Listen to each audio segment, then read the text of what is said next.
Assalamualaikum warahmatullahi wabarakatuh. Kembali lagi di program podcast LP2M Macarita bersama saya Revi Mariska. Nah, kali ini kita kedatangan kakak-kakak senior yang telah melakukan KKN Mandiri pada tahun 2024. Sekarang kita bersama para kakak-kakak senior, mungkin bisa diperkenalkan diri satu-satu. Saya sendiri koordinasinya teman-teman di KKN Mandiri atas nama Arham Ghaffar. Selanjutnya saya sendiri Sulfikran. Saya Herul. Saya Aldi. Nah, terima kasih Kak. Nah, pertanyaan pertama, bagaimana sih pemilihan lokasi KKN Mandiri? Sedikit bercerita tentang awal pemilihan lokasi kita, menempatkan lokasi di Desa Bababinanga. Itu kan sebenarnya di awal bulan 1 sudah kami rencanakan, beberapa dari teman-teman itu sudah berembuk untuk ingin melaksanakan KKN. Nah, ada rencana awal kita mengikut dengan LP2M, itu ada lokasi di Polman, tetapi itu ada sedikit kendala sehingga kami mengambil inisiatif sendiri. Kenapa kita mau jauh-jauh ke Sulawesi Barat, sedangkan di desa kita sendiri, khususnya di kampung saya, Kecamatan Duang Banua, itu masih ada beberapa titik desa yang bisa dikatakan itu desa terpencil, desa tertinggal. Nah, khusus di Babana itu juga memiliki titik dusun yang dari segi kualitas pendidikan itu jauh dari kata layak sih. Jadi itu yang menjadi hal yang menjadi inisiatif sendiri kita untuk mengambil lokasi ini di sini. Kalau dari kakak? Iya, sempat juga kami sama Pak Kordes mengecek lokasi di sana ya. Kebetulan juga saya sempat ke lokasi di sana. Ya, memang desanya di sana itu terpencil, jauh dari kata, mungkin ya baru masuk distrik, beberapa tahun masuk distrik, dan juga kelasnya itu masih, salah satu dusun itu masih kelas jauh. Mungkin itu saya. Kalau dari Kak? Kemarin kami sempat melakukan beberapa observasi dan alhasil tempat yang kami tuju itu lokasi kami ya KKN kemarin, Desa Babana. Karena kami melihat beberapa potensi yang atau beberapa permasalahan yang bisa kami angkat di sana, seperti pendidikannya di sana sangat tertinggal. Di sana hanya ada 2 kelas, dan kelas 1, 2, 3 itu digabung dalam satu ruangan, begitu juga 4, 5, dan 6. Di sana juga susah akses jalannya, jadi beberapa kendaraan itu seperti kendaraan roda 4 tidak bisa masuk, hanya kendaraan roda 2 yang bisa, dan masih ada beberapa faktor lain seperti SDM yang bisa dibilang masih tertinggal. Saya rasa itu adalah salah satu faktor mengapa kami memilih KKN di sana. Saya sendiri pernah pergi ke lokasi KKN tersebut satu kali sebelum ber-KKN. Memang di sana ketika melihat anak-anak di sana kurang sekali dalam segi pendidikan.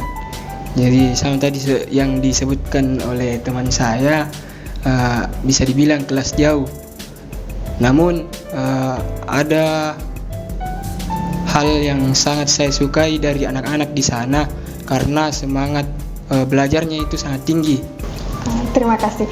Nah, selama ber-KKN, berapa orang di dalam KKN kita, Kak? Berapa anggotanya? Kalau anggota dalam tim KKN kami itu sendiri ada 9 orang. Nah, 9 dari 9 orang ini masing-masing ada perwakilan dari tiap fakultasnya. Contoh, ada saya dan teman-teman yang lain dari Fakultas Usuluddin Adab dan Dakwah, ada teman-teman dari Fakultas Syariah dan Hukum Islam, ada juga teman-teman dari FEBI, dan juga ada teman-teman dari Tarbiyah. Nah, untuk mengumpulkan teman-teman dari beberapa fakultas ini membutuhkan bantuan dari teman-teman yang lain untuk kita saling berkoordinasi. Dari beberapa teman-teman yang belum melaksanakan KKN reguler, kita inisiatif untuk melaksanakan KKN Mandiri di sini. Jadi ini kita satu tim? Iya, satu. Oh, gitu. Nah, selama KKN di sana itu apa saja program yang kita lakukan, Kak? Kalau untuk program itu sendiri itu sih ada lumayan banyak program yang kami laksanakan di sana. Tapi yang paling utama yang ingin kita jalankan di sana itu menjadi problem utama dan tugas utama kita tidak terlepas dari yang namanya pendidikan. Bagaimana kita bisa meningkatkan kualitas mutu pendidikan masyarakat yang ada di sana. Dan juga ada juga program kita itu program yang sesuai dengan mata pencaharian masyarakat yang pelaut itu kita berhasil membuat satu produk apa namanya ini dari udang rebon yaitu balacang pedas manis. Ini murni hasil daripada karya daripada teman-teman KKN Desa Bababinanga.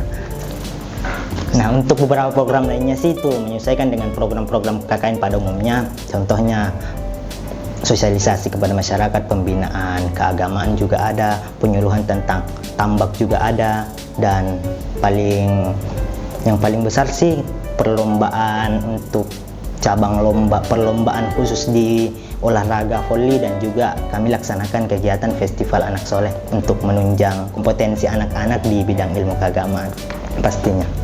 Kalau program unggulannya Kak seperti apa?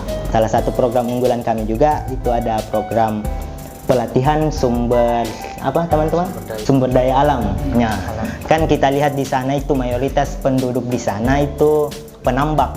Jadi kita carikan suatu forum yang mana forum ini bisa meningkatkan hasil daripada tambak mereka. Tetapi sebelum itu kami juga lakukan observasi ya teman-teman. Kita cari tahu apa sih masalahnya penambak-penambak di sini. Contoh penambak ikan bandeng, ikan nila. Apa sih kendala-kendalanya Bapak di sini? Nah, dari kendala-kendala itu masalah-masalah yang didapatkan kami sendiri melalui penambak-penambak itu, kemudian kita carikan narasumber-narasumber yang berkompeten untuk mencarikan suatu solusi pemecahan masalah tersebut. Bagaimana tanggapan pemerintahan setempat pada saat KKN di Tanggapannya masyarakat setempat ya itu sangat baik, itu menyambut kedatangan kami. Bahkan ada beberapa masyarakat itu dia memohon kepada kami untuk menambah hari kami untuk KKN ya, karena melihat daripada kondisinya adik-adik yang di lokasi pertama itu, karena KKN kami itu ada dua lokasi, dua posko. Jadi di posko pertama itu di Dusun Tanroe, Dusun Tanroe ya. Kebetulan di sana itu kelasnya sekolahnya itu masih kelas jauh. Jadi di situ kami laksanakan 2 minggu. Jadi kami setelah itu 2 minggu kami ke posko yang berada di dusun Babana. Nah, di situ kebetulan masyarakat di Dusun Tanroe ya, dia meminta kami untuk kembali lagi tinggal lebih lama. Ya, mungkin seperti itu. Oh, jadi tanggapan masyarakat di sana sangat positif sekali kan? Mungkin ada beberapa pengalaman yang bisa kakak cerita dari KKN tersebut, pengalaman yang berharga gitu atau yang banyak sekali kalau itu mungkin bisa. Tentu pengalaman di sana sangat banyak sekali, apalagi kami terkumpul dalam kelompok KKN Mandiri. Di lokasi KKN saya melakukan adaptasi yang sangat pesat. Itu bergeser 180 derajat dari kehidupan saya biasanya. Biasanya saya hanya bermain game di rumah sendirian tanpa teman. Dan sekarang waktu KKN kemarin kami berkumpul 9 orang 45 hari selalu bersama, mengukir kisah di sana. Tentu itu adalah perubahan atau adaptasi yang saya rasakan di sana. Terus ada juga pengalaman seperti mengajar, di mana kita harus bersosialisasi kepada anak-anak. Itu merupakan sebuah langkah yang awalnya sulit saya ambil, apalagi saya itu enggak suka sama anak-anak. Kayak susah sekali akrab gitu. Tapi selama di sana, selama mengajar di sana, ternyata banyak anak-anak yang menempel ke saya.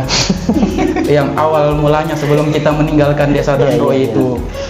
Lucu sekali. Desa Tanroe itu tidak mungkin kisaran 5-10 orang itu menarik tangan saya agar saya tidak pergi ke posko kedua yang ada di Desa Babana. Woi. Kalau dari kakak, Kalau saya sendiri ya lucu sekali awal KKN. Kenapa saya katakan lucu? Karena saya yang masuk di posko ke-1 di Dusun Tanroe paling lambat. Baru sota-sota Tommy. Oh, waktu pemberangkatannya. Waktu pemberangkatan. Memang saya pernah masuk 1 kali, tapi pasnya ditanya sama teman yang saya temani, yaitu Fatin. Oh iya iya. Dan mau tahu jika jalan masuk, aku bilang sama Fatin, aku tahu Ji. Dan daripada tinggal di sini, lihat ke orang, mending masuk Ki. Jadi masuk sama Fatin. Ternyata pas di tengah-tengahnya itu jalan masuk, buntu, tidak ada, aku tahu paling banyak perubahan selama 1 tahun. Jadi ya begitu kita tunggu orang lewat selama 1 jam kira-kira. Ada warga dari Dusun Tanroe keluar, tunjukkan kami jalan.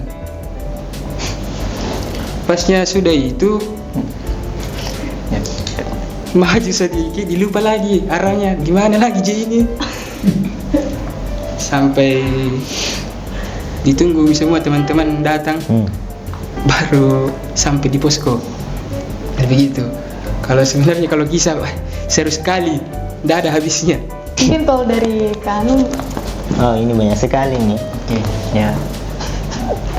Jadi mengenai tentang pengalaman di sana, mungkin saya salah satu KKN yang berbaur dengan masyarakat di sana, terutama ada beberapa remaja yang setelah SD itu dia tidak lanjut sekolah lagi. Jadi kalau sore itu ya kami pergi memancing di sungai. Walaupun ya kadang-kadang tidak ada yang kita dapat. Ya, jadi setelah itu kalau memang kita tidak mendapatkan memancing, tidak didapat, ya kita beralih ke profesi lain. Empangnya orang. Betul. Ikut saja. Ya itu salah satunya. Setelah itu malam kami kembali mencari ikan di muara dengan cara menombak ikan ataupun ya sejenisnya, kayak mau kita tangkapi mau ditombak. kalau dari terakhir dari kakak, Kalau saya sendiri mungkin sudah terwakili dengan teman-teman yang lain sih. oke baik. Selama kakak-kakak KKN di sana, apa sih kesan dan pesan yang bisa kakak sampaikan? Berbicara tentang kesan dan pesan kami selama ber-KKN, jujur persoalan kesan banyak sekali sih kesan kami selama KKN. Karena kurang lebih kita selama 45 hari 9 orang ini tidak pernah berpisah lah. Intinya setiap ada kegiatan selalu kumpul sama. Setiap ada yang kita pergi selalu bersama-sama. Makan tidur selalu bersama. Jadi pastinya kesan pertama itu pastinya kesan pertama itu persatuan dan kesatuan kita itu pasti yang paling solid pastinya. Selanjutnya kesan itu pasti beberapa kesan kita tuh banyak cerita-cerita indah yang kita tinggalkan di masyarakat. Baik itu di sekolah, ada juga di masjid, dan ini juga yang paling berkesan. Saya cerita sedikit. Kan ini dusun Desa Babana, tempat lokasi kita KKN itu memiliki 3 dusun ya teman-teman. Ada 3 dusun. Nah, dusun yang pertama yang kita jadikan tempat posko itu ada dusun Tanroe. Tempat posko kedua kita itu ada dusun Babana. Nah, ini posko ketiga. Dusun ketiga ini dusun Cilalang. Nah, dusun ketiga ini yang dusun yang jaraknya atau lokasinya itu jauh sih sebenarnya karena berbatasan langsung dengan sungai. Nah, setiap hari teman-teman itu, karena kebetulan di dusun sebelah ini ada sekolah menengah pertama, jadi otomatis kita juga laksanakan program pengabdian abdi pendidikan di SMP itu. Jadi otomatis teman-teman itu di rolling setiap harinya, ada yang pergi ke SMP menyeberang ke dusun sebelah. Nah, akses penyeberangan ke sana itu tidak ada jembatan Pak Bu. Tapi apa dilewati? Rakit, perahu atau rakit. Bahayanya bukan sampai di situ saja, tapi ada penunggu dari sungai yang sering dikatakan orang-orang di situ itu dengan sebutan nenek atau dengan kata lain buaya. 5 macam di. Nah, 5 macam. ini paling berkesan pasti kepada teman-teman yang sudah melihat itu waktu penyeberangan. Ada yang melihat sih beberapa teman-teman. Kalau saya sendiri sih tidak. Tapi teman-teman yang lain ada yang bahkan merekam foto bersama. Nah, mungkin itu yang paling berkesan teman-teman di KKN kita di Desa Babana. Nah, untuk pesan saya kepada teman-teman sekalian, pengabdian adalah salah satu tujuan hidup kita sebagai manusia. Pengabdian bukan hanya di ranah pendidikan, tetapi pengabdian itu harusnya berlaku seumur hidup kita juga. Baik, terima kasih. Kalau dari kakak sendiri mungkin bisa kasih pesan? Iya, pesan saja. Oke, ya pesan saya kepada teman-temanku. Jadi yang pertama, saya memohon maaf karena mungkin saya agak usil kepada teman-teman maupun orang-orang di posko atau warga di sana. Jadi saya memohon maaf dulu kepada yang pernah saya usili. Dan pesan saya kepada semuanya, terutama kepada teman saya, yaitu tetap menjaga kekeluargaan kita bersama. Disitulah kita melihat siapa sebenarnya keluarga yang asli. Dan di situ juga di KKN juga nantinya kalian akan menemukan saudara yang tidak sedarah. Selanjutnya mungkin kakak bisa berikan pesan. Pesan saya bagian dari KKN ini, kami melakukan pengabdian yang ditujukan kepada masyarakat yang nantinya akan menunjang proses terkait keberlangsungan kehidupan kami nantinya. Saya ingin mengucapkan banyak terima kasih kepada elemen-elemen yang telah membantu kami melaksanakan KKN, baik itu di luar lokasi maupun di dalam lokasi, karena banyak sekali pengalaman-pengalaman yang saya dapatkan atau yang baru saya rasakan di lokasi KKN itu, yang tidak bisa saya rasakan di tempat-tempat lain. Pesannya? Pesan saya terlebih dahulu, saya mohon maaf sekali sama Pak Kordes saya. Siap. Waktu saya minta izin pulang dengan alasan yang sangat dipercaya oleh Kordes, padahal itu tidak kenyataan. Waduh. Saya cuma berbohong di situ. Karena saya capek melihat Tika ya teman-teman di posko. Jadi saya lari ke rumah, tidur 1 hari. Jadi kira-kira seperti itu. Saya minta maaf sekali Pak Kordes. Untuk selesai nih. Dan kalau teman-teman melihat juga video ini ya, saya juga mohon maaf teman-teman. Karena kalau saya sering pulang 2-3 hari pulang, tidak selamanya mengabdi sebenarnya. Kalau saya tidak full 45 hari, 42 hari je.